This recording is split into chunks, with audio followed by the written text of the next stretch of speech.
The polished oak table gleamed under the soft chandelier light as I sat at its edge, smoothing the creases of my black dress. It had cost more than I should have spent, but tonight I needed it. Armor for dignity. Crystal glasses sparkled around me as my father poured wine that probably cost what I spend on groceries for an entire week. To Sam's incredible victory, Dad said, lifting his glass high. His proud smile beamed at my sister like a spotlight. The youngest attorney in firm history to win such a major case, Mom added, her voice overflowing with pride. She reached across the table, grasping Sam's manicured hand. We always knew you were destined for success. Sam blushed under their attention, tucking a strand of perfectly highlighted hair behind her ear. It was mostly preparation, she said modestly, and talent, Mom interjected quickly. Don't minimize what's naturally yours. I took a sip of water, gathering courage to join the conversation. The article I read about the trial mentioned how well you connected with the jury. That kind of emotional awareness is, did you tell them what the judge said afterward? Dad interrupted, never looking my way. You should share that, Samantha. My words withered before they even left my lips. I'd been through this routine too many times before, Sam at the center, me on the sidelines, fading into wallpaper. I focused on my breathing, on the cool weight of the fork between my fingers. The conversation swirled without me, familiar and exhausting. Kylie, pass the potatoes, Mom said finally, acknowledging me for the first time in 20 minutes. I handed her the bowl and tried again. Actually, my department just launched a new compliance system that I helped design. Did I mention? Mom interrupted, her voice rising with excitement, that Sam's firm is already considering her for junior partner. At 32. Isn't that remarkable? My throat tightened. I was 29, 3 years younger, but somehow always decades behind. Mom turned to me with that look, the one that always preceded unsolicited advice. If you just finish your MBA instead of settling for your bachelor's, you might be further along, dear. The MBA I postponed when they called me sobbing about their foreclosure notice. The degree collecting dust in my someday folder while my savings account dwindled month after month. I'm doing fine, I said softly. I manage. Mom sighed and exchanged a look with Dad. Fine is an exceptional Kylie. It never has been. She placed her fork down with deliberate precision.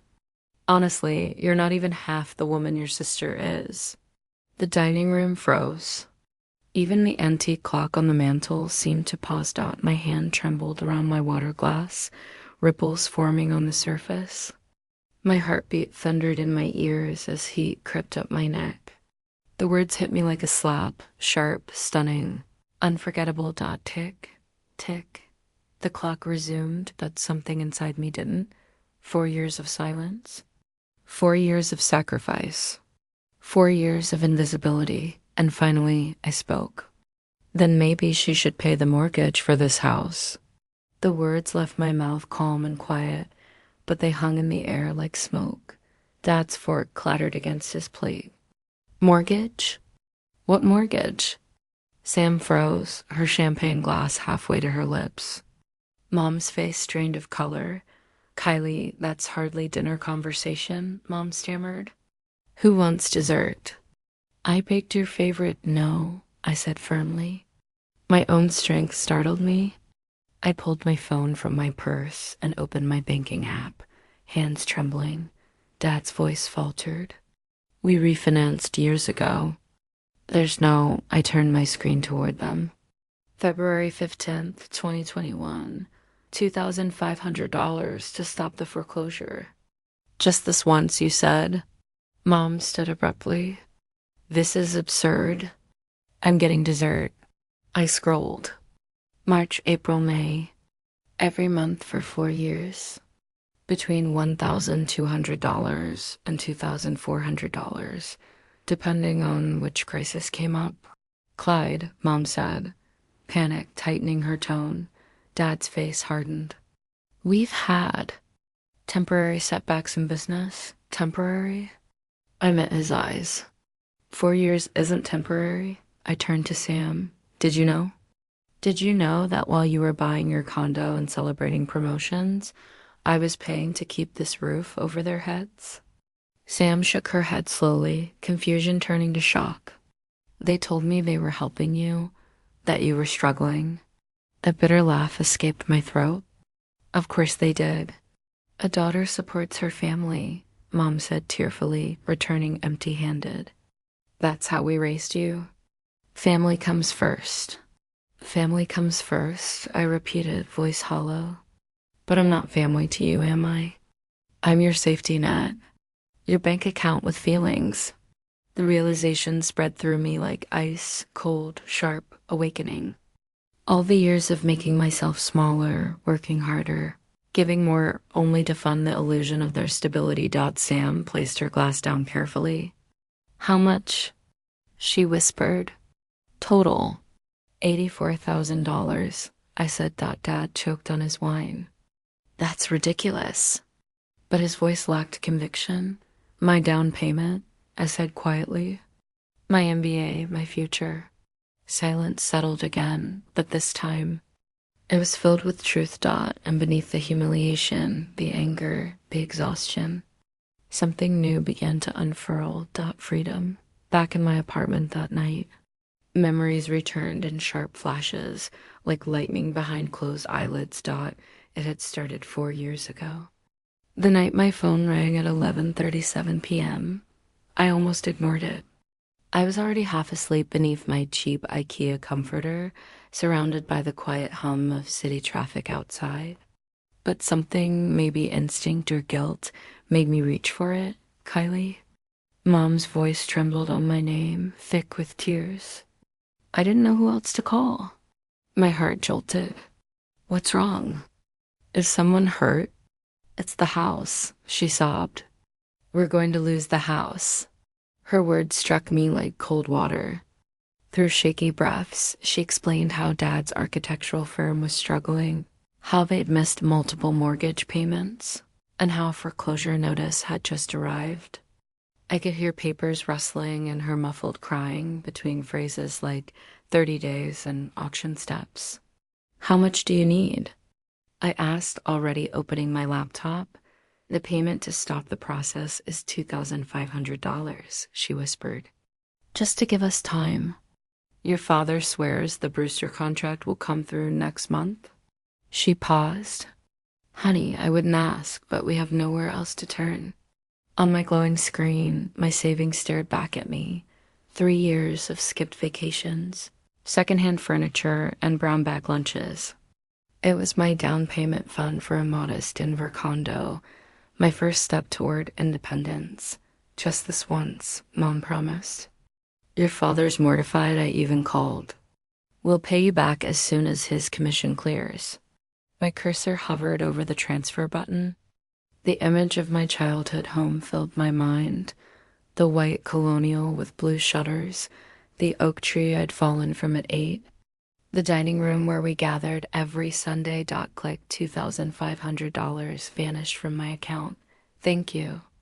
Sweetheart, Mom said with a long exhale of relief. Her tears were gone now, replaced with calm gratitude. We raised such a good girl. Dad took the phone briefly. Won't happen again. Kylie Bear, just a rough patch.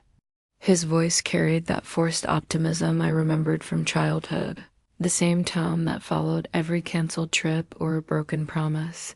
When the call ended, I stared at the glowing balance on my screen, the emptiness in my stomach spreading. Just this once, I whispered. 3 weeks later, the phone rang again. The bank made a mistake with the payment processing, Mom said. We just need $1,200 this time. I transferred the money. A month passed. Your father's client is late paying, but it'll bounce back soon. Another transfer. By the 6th month, I'd stopped expecting repayment, stopped believing the excuses. I set up an automatic transfer, $1,500 monthly, directly to their mortgage company. It was easier than the tearful calls, the guilt, The thank yous that tasted like obligation. Then one day, an email arrived. Denver downtown condos, pre-sale opportunity. The photos looked like a dream. My dream. The same floor plan I've been saving for, walking distance to work. Affordable with just 10% down. I opened my banking app. 6 months of transfers later. I was back to where I'd started 3 years ago. By the time I refreshed the page. All available units were sold. That night, I opened the email from my graduate program, the one I'd deferred once already. I clicked defer again, citing financial circumstances. The university kindly promised to hold my spot for 1 more year. I created a spreadsheet that night. 1 column for dates, 1 for amounts, 1 for reasons. I added a final row, opportunities lost. Condo, MBA, Spain trip, 6 months turned into a year. A year into 2. At lunch, I microwaved instant noodles in the office break room. My phone buzzed. Mom at Marcello's. Captioned, anniversary dinner, so blessed. Dad's new golf clubs appeared in another photo the next week. I stared at the screen. My fork frozen midair. When my friends planned a weekend trip, I typed, sorry, tight on cash. By the 3rd time, they stopped asking. A few weeks later, an email from a credit card company appeared. Application declined.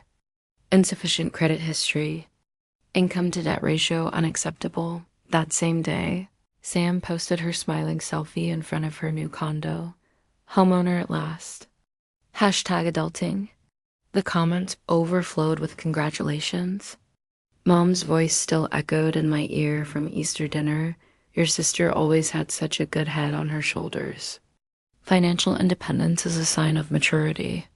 I nodded through it all, forcing a smile, pushing mashed potatoes around my plate while mentally calculating how long it would take to rebuild my savings. One afternoon at the office, Jessica from accounting, kind eyes behind tortoiseshell glasses, sat beside me during the holiday party. You okay? She asked softly.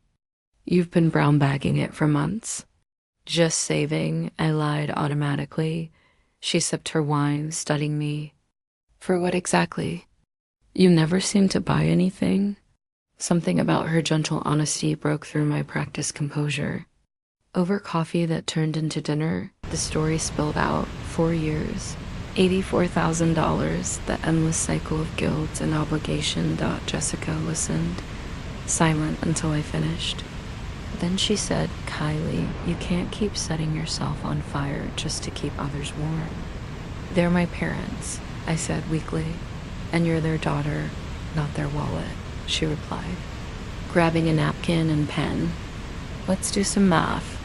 Together we calculated not just the payments, but the lost compound interest, the delayed education, the missed promotions. When she showed me the total, my hands shook. They wouldn't understand, I whispered. Maybe not, she said gently. But do you understand what you've given up? That night, I lay in bed staring at my phone screen, thumb hovering over the cancel automatic transfer button. 4 years. $84,000, I couldn't press it. Not yet. But for the first time, I could imagine it. Maybe next month. Just this once, when I closed my eyes, I saw my reflection in the dark glass, tired. Yes, but for the first time, determined. The glow of my phone screen cut through the early dawn darkness. 5:48 a.m., I hadn't slept. My thumb hovered over the same button I'd stared at for weeks. Cancel automatic transfer. For 4 years, I'd sent between $1,200 and $2,400 every month to my parents. Money that should have gone toward my future. $84,000, a Denver down payment back when housing prices were reasonable. The MBA I kept deferring. The retirement fund that never grew. All of it sacrificed for a mortgage that wasn't mine. And last night, they'd said I wasn't even half the woman my sister was. My thumb trembled as I pressed the button, Are you sure you want to cancel this recurring transfer? Am I sure? I pressed confirm. A rush of nausea hit, as if I'd jumped from a high ledge. But instead of falling, I was floating into something terrifying and liberating. The air in my chest expanded for the first time in years. For the first time in 4 years. My next paycheck would belong to me. I didn't even make it through my first cup of coffee before my phone started buzzing. Dad. I let it ring. Then another call. Then voicemail. Kylie. His voice growled, rough with anger. What you did last night was inexcusable. We've supported you your entire life, and this is how you repay us? By abandoning your family when we need you most? Call me back, immediately. I deleted the message.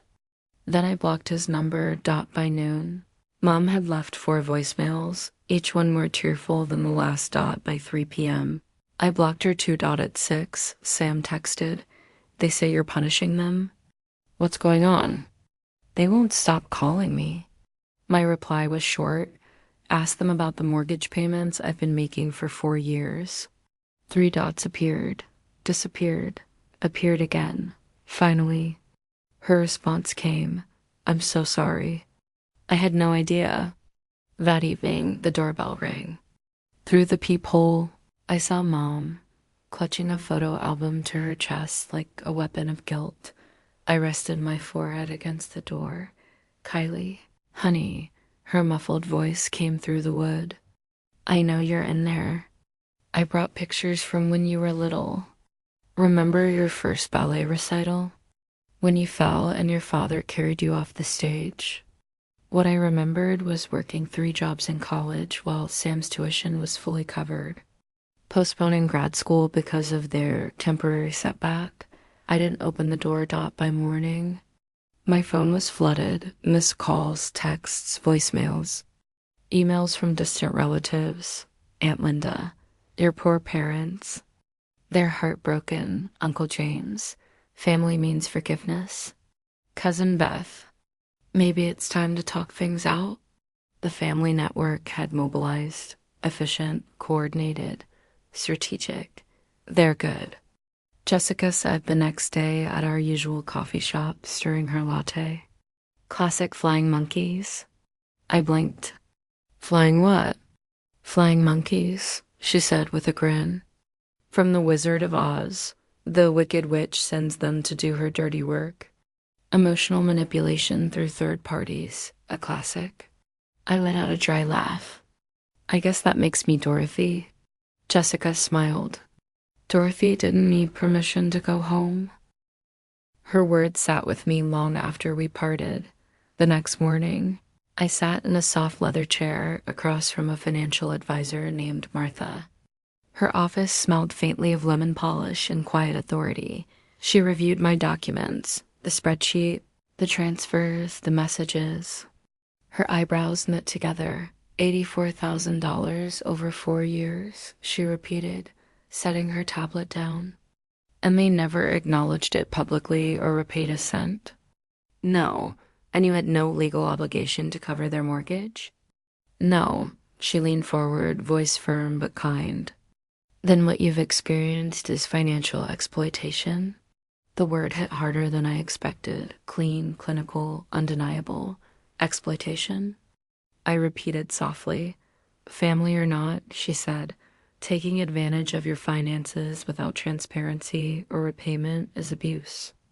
Emotional and financial. Something deep in my chest cracked open. I want to build something different, I whispered. Then let's start today, Martha said. A budget that serves you. She turned the screen toward me. In neat charts and projections, I saw something I hadn't imagined in years, a future, a savings plan. Retirement growth, a home fund, stability that belonged to me. Tears blurred the numbers. This is what financial health looks like, she said gently that night. I opened my first investment account, $1,400, the exact amount I used to send to my parents. The act felt symbolic, like planting a flag in new soil. This money is mine. This future is mine. The following afternoon, I re-enrolled in my MBA program. Welcome back, Miss Anderson, the admissions counselor said warmly. We've been holding your spot. I smiled, truly smiled, for the first time in years. 3 weeks later, the storm of family calls had dwindled to a drizzle. Sam sent careful, neutral texts. My parents alternated between silence and guilt-laced emails.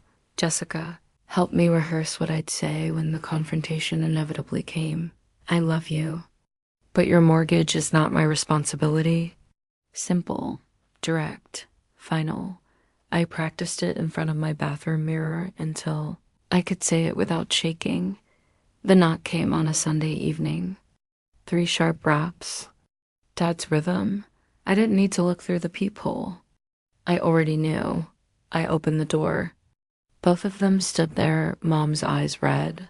Dad's jaw set. This has gone on long enough, he said, stepping inside uninvited. You've made your point. Mom reached for my hand. I stepped back. Your behavior is destroying this family, Dad said, pacing my small living room. Do you have any idea what people are saying? Your aunt called to ask if you were having a breakdown. Charles, Mom murmured. No, Elaine. She needs to hear this. He turned on me, eyes blazing. You've embarrassed us. You've created chaos over a little financial help any daughter would gladly provide. $84,000 isn't a little help, I said evenly. Mom's voice trembled. You're killing me with this betrayal, Kylie. After everything we've done for you, something inside me shifted. The script I'd memorized vanished. What came out was unpolished but honest. I love you, I said quietly. But your mortgage is not my responsibility. It never was. Dad's face reddened. So that's it? You're abandoning us? I'm not abandoning you, I replied, my voice steady. I'm just done abandoning myself. They left 7 minutes later, Mom in tears, Dad seething. When the door closed, my knees gave out. I sank to the floor, sobs racking my body, but beneath the grief ran something unexpected lightness. Like I'd finally dropped a weight I'd been carrying for years. That night, I slept 8 uninterrupted hours when morning came. Sunlight poured through my window. Denver shimmered outside, no longer a city of duty, but of possibility. For the first time in years, I whispered aloud the truth that had been buried too long. I am not half of anyone. I am whole. I woke to the soft light of morning streaming through curtains I'd finally chosen myself. For the first time in years, I didn't reach for my phone to check my bank balance. No automatic deductions. No waiting for the next crisis. Instead, I stretched across my bed, smiling up at the ceiling, my space, my peace. Yesterday's email still glowed in my mind. Promotion, project team lead. When my boss had called me into her office, I'd expected another load of work, not recognition. Your dedication and attention to detail are exactly what this department needs, she said. You've built systems people rely on, Kylie. It's time your title reflects that. Recognition. A word I'd never truly associated with myself. I slipped on my running shoes and stepped outside into the crisp Denver air. Mrs. Winters, my elderly neighbor, waved cheerfully from across the courtyard. Her corgi trotting beside her. Big day for your Italian cooking class, right? She called. The final dinner, lasagna from scratch. I grinned. I'll bring you leftovers. 6 months ago, I wouldn't have had the time, money, or energy for something as simple as a community cooking class. But now, it was part of my healing, reclaiming small joys. My phone buzzed mid-jog. Jessica, the hiking group's meeting at Boulder Creek this weekend, she said when I answered. You in? Absolutely, I replied. Already picturing the mountain trails. The Rockies had become my refuge, vast, silent, and grounding. Up there, surrounded by open sky, my family's noise couldn't reach me. Last weekend, I'd stood at a peak and screamed into the wind until my voice cracked, and it felt like freedom itself echoed back. When I returned home, an envelope waited in my mailbox. Thick paper, official letterhead. I opened it right there in the lobby. Dear Miss Anderson, we are pleased to inform you of your acceptance. It was my graduate program. The one I deferred 4 years ago. My chest tightened. I pressed the letter to my heart, whispering a thank you to the version of myself who'd never stopped hoping. Later that week, my phone rang again. Aunt Gloria, Kylie, your father's been under so much stress. The doctor says his blood pressure's through the roof. They're afraid of losing the house again. I took a slow breath. Their mortgage is current through next month, I said calmly. I checked. A long silence. Then he said there might have been some misunderstanding about family obligations. No misunderstanding. I cut in softly. I love you, Aunt Gloria, but I can't help them anymore. I ended the call and opened Facebook. Mom's latest post stared back at me. Heartbroken when children abandon parents who sacrificed everything for them. Family should be forever. 17 comments. All sympathy for them. None for me. I closed the app and opened my email instead. A new message from Sam. They're saying strange things about money. Are they really facing foreclosure? I don't understand.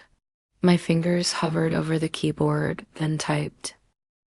They have options they refuse to use. I'll explain everything if you want to hear my side. I hit send before I could talk myself out of it. When I arrived at work that morning, I carried a confidence I hadn't known before. My team's chatter quieted as I entered the meeting room. 6 months ago, I would have mistaken it for judgment. Today, I recognized it for what it was, respect. The implementation metrics look incredible, said Thomas, our director. Kylie's system reduced processing time by 32%. Applause rippled through the room, genuine, not polite. My cheeks warmed, but I stood tall and presented without hesitation. That afternoon, my office phone rang with an unfamiliar number. Kylie Anderson? A woman's voice said, "This is Marissa Johnson with Parker Executive Search. We'd like to discuss a director position in Seattle." I blinked. I'm sorry, what? Your name came highly recommended. The role offers a 45% salary increase and includes company equity. Would you be open to an interview? My heart raced. Seattle, 3 states away from the ghost of my past. I'd be very interested, I said, barely recognizing the confidence in my own voice. That evening, I sat at my laptop, scrolling through Seattle apartments. The realtor showed me a 12th-floor unit with floor-to-ceiling windows and a view of the Space Needle. What's the price? I asked cautiously. She quoted a number that once would have felt impossible, but not anymore. I opened my spreadsheet, calculated my savings, and realized with a shock that 2 years at this new salary would equal the 4 years I'd given to my parents. The next morning, my phone rang again. Sam, I talked to Dad, she said quietly. He admitted everything. They told me for years that you were struggling and they were helping you. Kylie, I'm so sorry. Her voice trembled. They took advantage of you. I can't believe I didn't see it. It's not your fault, I said gently. Are you really considering Seattle? She asked. They're furious you didn't tell them first. A small, almost amused smile crossed my lips. Seattle feels right. I'm ready for something that's mine. That weekend, I started packing. Every item in my apartment went through a test. Does this serve my future or anchor me to my past? The donation pile grew taller than the one I planned to keep. Then my phone buzzed. A text from the Seattle company. Offer finalized. Contract ready for electronic signature. I stared at the message, surrounded by half-packed boxes and possibilities. 2 years ago, I would have hesitated. Now I simply smiled and typed back, send it over. When the contract arrived, I scrolled to the bottom and signed out my signature felt like freedom. A month later, I stood at the panoramic window of my new Seattle condo, watching dawn spill over Mount Rainier in strokes of amber and rose. 14 stories up, the world felt quiet in mine. The city below hummed softly, the sound of life moving forward, and for once, I was part of it. My phone buzzed on the granite counter. A message from Mom. We're managing, but it's hard without your help. I didn't respond. Instead, I sipped my coffee, the kind that once would have felt too indulgent. Now, every sip tasted like ownership. A second buzz followed, another message. This time from Grace, my old neighbor in Denver. Thought you should see this. Sorry. There was a photo attached. It loaded slowly, each pixel revealing a new wound. A vinyl banner stretched across the front of my parents' Tudor-style house. Congratulations, Sam, for saving the family home. The mug slipped from my hand, shattering on the floor. Hot coffee splashed across my bare feet, but the sting barely registered. 4 years. $84,000. And now they'd erased me. Again, but worse than being erased was being rewritten. When my breathing steadied, I grabbed my laptop. The glow of the screen reflected off the tears on my cheeks. One by one, I opened old files. 4 years of bank statements, proof of transfers, text messages filled with guilt and promises. Just this once. We'll pay you back soon. Family comes first. I printed everything, the hum of the printer loud in the still morning. Every click of the paper tray was like a heartbeat, mechanical, steady. Undeniable. Then I created a digital backup, emails, PDFs, screenshots, all stored neatly in a folder labeled Truth. My phone rang again. Sam, Kylie, have you seen it? She asked breathlessly. The banner? Yes, I swear. I didn't know they were doing that, she said quickly. They told everyone at church that I've been paying their mortgage since I abandoned them, I finished. Of course they did. Her silence was heavy. Then she whispered, they're hosting a dinner next weekend to celebrate me. I just got the invitation. So did I said, glancing at my inbox. Cream-colored stationery, flowing gold script. Join us for an evening honoring Samantha's dedication to family values. I laughed, low and sharp. Family values, I muttered. A voicemail followed from Mom, her voice sugary and false. We hope you can set aside our differences and join us to celebrate your sister. Family should support each other in times of recognition. I repeated the line under my breath. Family should support each other in times of recognition. Fine. Then let's recognize the truth. I called Jessica. They're crediting Sam for the mortgage payments, I told her. They're throwing her a party for something I did. She exhaled slowly. Kylie, what are you going to do? I'm going to Denver, I said. Not to confront them. To tell the truth. Saturday night, the house looked exactly the same. Manicured lawn, perfect lighting, curated music floating through the open windows. From the porch, I could hear laughter, the familiar hum of pretense. I smoothed my charcoal suit. Professional, powerful, intentionally expensive. My armor, in my hand, a folder filled with printed records. In my laptop bag, a flash drive labeled Proof. When Sam opened the door, her eyes widened. You came. Did you think I wouldn't? She stepped aside.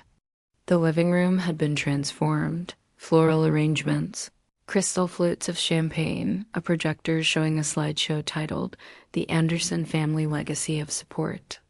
Mom noticed me first. Her smile froze mid-sip. Kylie, what a surprise. We weren't sure if you could make it, what with your busy new life. Dad turned, his expression tightening. Pumpkin, come in. We were just about to toast your sister's generosity. I crossed the room slowly, the weight of every eye following me. Before you do, I said calmly, May I add something to the presentation? Dad chuckled awkwardly, misreading my tone. Of course. Our younger daughter wants to honor her sister too. How lovely. I connected my laptop to the projector. The screen blinked and the slideshow changed. Slide 1, 48 months. $84,000, Kylie. A murmur swept through the guests. Mom's voice wavered. What is this? The truth, I said simply. The next slide appeared, a spreadsheet of transactions, names and dates half redacted but unmistakable. Mortgage payment, property tax, insurance premium, emergency transfer. Kylie, this isn't appropriate dinner conversation, Mom said sharply, stepping forward. Neither is lying to everyone here, I replied. I clicked again, the screen filled with text messages. Just this once. Sweetheart, your father's business will recover soon. Family comes first, Aunt Martha gasped. Uncle Pete shifted uncomfortably in his chair. You're humiliating us. Dad hissed, his face dark red. If the truth embarrasses you, I said quietly. That's not my fault. The next slides revealed credit card statements and business expenses, golf memberships, weekend getaways, designer dinners. Each figure projected larger than life. Mom's voice cracked. Stop this. But I didn't. I kept clicking until the final slide appeared, a photo of the banner with bold text across it. The real contributor, Kylie Anderson, $84,000. Silence. This, I said, was my down payment, my MBA, my future, and it was used to fund lies. For a moment, no one moved. Then Aunt Judith, Dad's eldest sister, slowly began to clap. One thing about this family, she said, her voice carrying. The truth always takes the longest to arrive. A few cousins joined in, nodding. Recognition flickered across faces that had never really looked at me before. Mom tried one last time. Family matters should stay private, Kylie. This is private? I cut in, like the banner on your lawn. Sam moved then. She crossed the room and stood beside me, facing our parents. Her silence said everything. For the first time in our lives, we stood side by side, the golden child and the invisible one, united not in rivalry, but in truth. And in that moment, something inside me finally unlocked. The last chain of guilt snapped. I wasn't the family's backup plan anymore. I was the story they could no longer rewrite.